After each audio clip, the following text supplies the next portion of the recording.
Hello, everybody, and welcome to another edition of BC Buckets. I'm Matthew Bruin, and joining me once again is Colin Mitchell.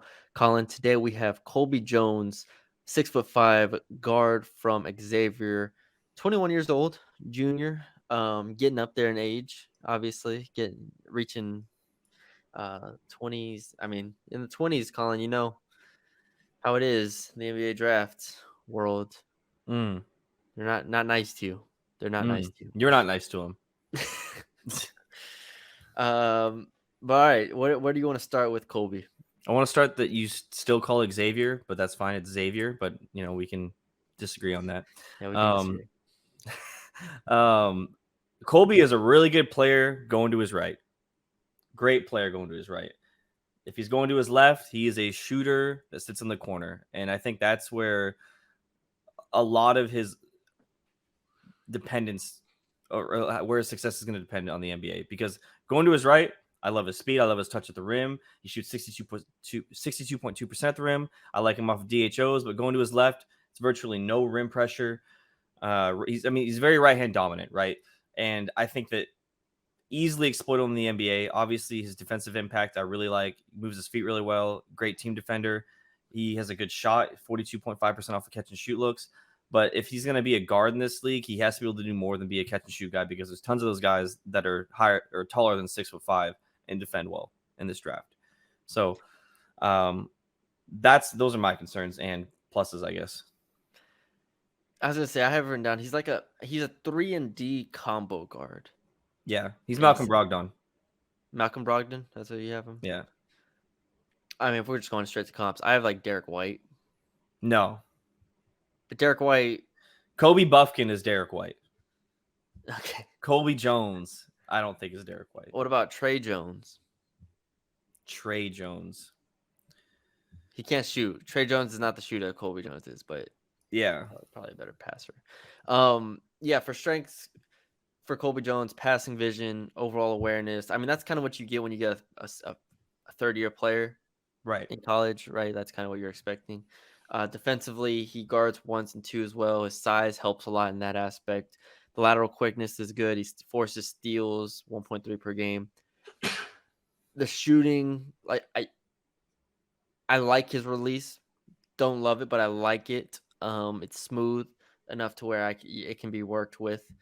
But ultimately, other than that, I still have so many questions here, and the fact that it took him obviously 3 years to become this impact player at Xavier just it always kind of makes me hesitant. This is why you Always hate makes old players. It always makes me hesitant. It's like you had, 2 years at Xavier, and obviously everybody can be late bloomers, everybody can develop at their own speed, and he was very efficient except from the free throw line, which he was 65%, which was weird. That But is weird. yeah, that's going to be tough for me to get over because when I watched the tape of this past year, it's like, okay, I see how this works in college. Right. I see how it works. Like third-year player, you're smarter than everybody. You're bigger. You're stronger. You can get to your right hand. You can finish, and you can shoot the ball. Like I see how it works. It's just I don't see it offensively developing enough to be an impact player in the NBA. Especially when you get to creation, right? I mean, as a guard, you'd like to have some self creation. 27.1% on pull ups. And he really favors that floater that he has, especially he Yes. doesn't like to get to the rim. I agree with everything you said. It's like obviously in the college level, you're able to get away with being more savvy than being talented. And that's not to say he's not talented, but things like only being able to go to your right gets exploited in the NBA. Things like, only float. I mean, NBA exploits everything. It's going to come out if there's a weakness. I feel like his weaknesses are very big for a guy that, does some things well. I do have written down runner reliant. The pull-up jumper is off balance and stiff. The Yeah. self-creation, he's not quick enough in one-on-ones. Shooting off the dribble, they just went under his screens.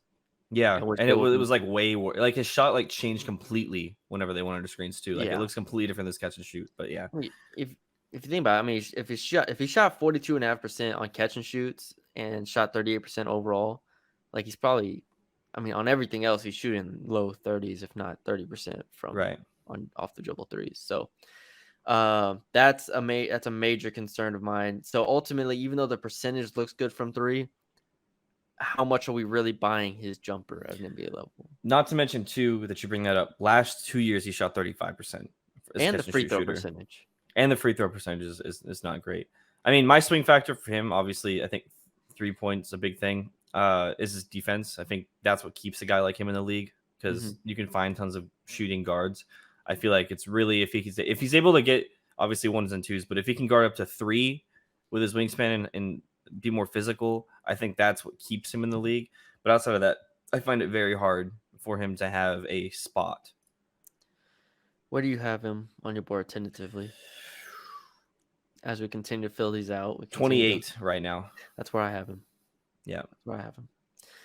It'll be interesting. The bottom of the draft is going to be the bottom of the first round, I should say, is really, I don't want to say saturated, but it's a place where we're going to see a lot of movement because I was listening to a podcast the other day and it was like going through the teams that have those late picks all have like three picks between like or three picks of the first like 35 or something like that. Right. And it's just like they're gonna move off of them, like the Pacers. Like I forgot who the other ones were, but the Pacers were one of them. Was it the Cavs? I don't remember. But anyways, there's gonna be movement in the back half of the draft. It'll be interesting to see if Colby Jones is looked at as one of those players that somebody would take if they trade for the 29th pick, something like that. Maybe a contender slides in and says we want a 21-year-old guard that can maybe help us right away. That's always a possibility. Yeah. So that's all I got on Colby. You got anything else? That's it for me. Yeah, I'm trying to just make sure I got everything. 51% from the field, 15 points per game. Yeah, it's like okay. Yeah, that's It's all exactly what right. it is. It's like okay. I'm It's trying exact- to again. I I mean, think for your it's like Chris Murray, right? Chris Murray, I don't think has as many holes, but he does a lot of things really well. He can become the go-to guy on an Iowa team because he's older and more savvy. Same type of thing with Colby Jones. Obviously, he doesn't have the star. He's not the star of Xavier, but yeah, same type of thing. yeah. I think that's an interesting comparison. I'm interested to see where I end up putting Colby Jones in my final big board because I'm not sure right now. I'm somewhere in that 27 to 32 range. Yeah. So we'll see. All right, that's what we got for y'all today. Hope y'all enjoyed the episode. Let us know what you think of Colby Jones in the comments below. Check out the other videos on our channel and stay tuned. After the draft, we will have we will have reaction videos of every single pick from the first round and every single team that drafts in the first round. So be on the lookout for that. Right after the draft, we try to be the first ones to upload. So yeah, we appreciate the support and we will talk to y'all later.